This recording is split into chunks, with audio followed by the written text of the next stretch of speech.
I had my first kidney transplant 30 years ago, and I received that organ from my younger brother.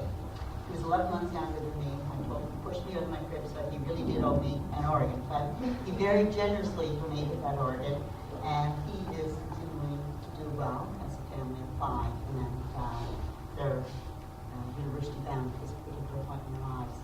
That kidney lasted me 17 years, and at that time I rejected the kidney. I was teaching in Bloomfield High School at the time, and I went on dialysis, and I continued to teach. I was part-time, and I did what's called peritoneal dialysis, which was an exchange in your stomach cavity of fluids that took the poisons out of my system. And 11 years ago, on October 1st, it was the Sunday night after Teachers' Convention, so it's very fresh in my mind that Teachers' Convention just passed. I got the magic call at 11 o'clock at night that they had an order for me in Halifax.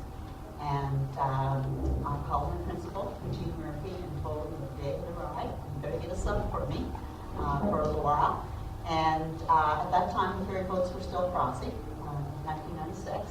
And we called the ferry terminal and asked them to hold boats for us. And we packed up our children. One was in grade 10, and the other one was in probably grade 4.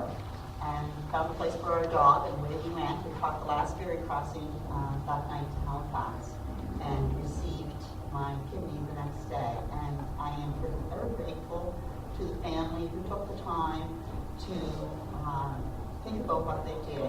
They lost a loved person in their family.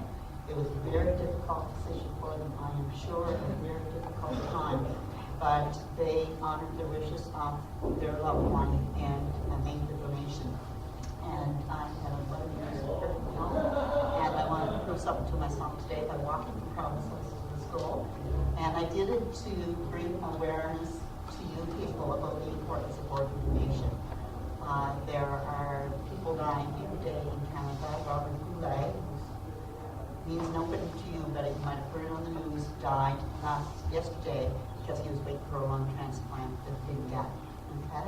And we never know at what point in our lives we will require an organ to keep us alive or to keep a loved one alive. So it's important for you to think about. If you have a driver's license, it's important for you to think about whether or not you're an organ donor. But more importantly, that you talk to your family about it, that is what your wish is. Because at the time of death, it's a very emotional time, I am sure, to lose somebody. But if your family knows that those are your wishes, then you can provide life and give life to other people.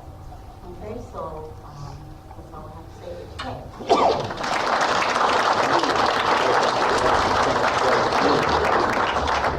Thanks, Leona. She not only walked from Province to the girl, she led the way. We were having a hard time keeping up.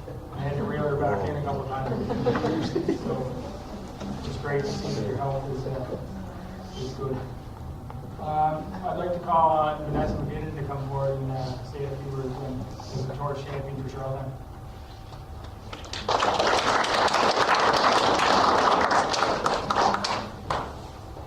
Hi everyone, my name is Vanessa. Most of you were wondering why I was carrying this torch today. It's because I was honored to be chosen torch champion for Charlottetown. This torch represents hope for all the Canadians waiting for a transplant and to pay tribute for all those who lost their lives while waiting. I was trained particularly today for Norma Arsenault. I'm here to say a few things to you about organ donation. You probably know a couple things about being an organ donor because you have to say if you are or you aren't when you sign your driver's license. Some of you may think, well, they're my organs, why should I donate them to anybody else? But maybe you don't know how important organ donation is.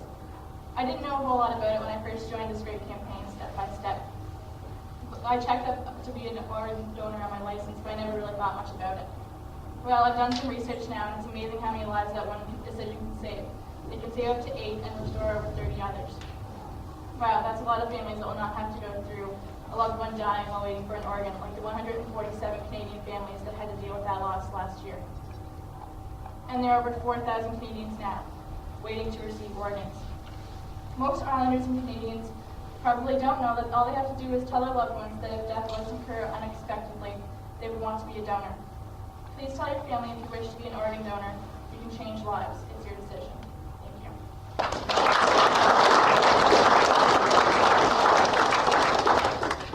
Thanks, Vanessa. I'd also like to thank some of Vanessa's friends who accompanied us on our walk this morning with a larger group of people. We had the traffic honking their horns and taking notice of the torch walking up University Avenue, so thank you very much. A couple of years ago, a young gentleman by the name of Christopher Knowles made a trip across the country to promote organ and tissue donation. Christopher was born with a liver disease. I may not get all the details exactly right, but basically there wasn't a system with his liver to drain the toxins away from his liver, and his parents were told basically from day one that he was going to need a liver transplant someday to survive. Christopher is now 17 years old, and he walked across the country when he was 14. He said 20 surgeries in his 17 years, so some of you imagine how you feel when you get the flu or when you're sick, or when you really feel like you're at your worst. You can just imagine what he's gone through in his 17 years. So Christopher walked across the country a couple years ago on a campaign called Christopher's Wish, and George accompanied him in the Torch of Life. And this year,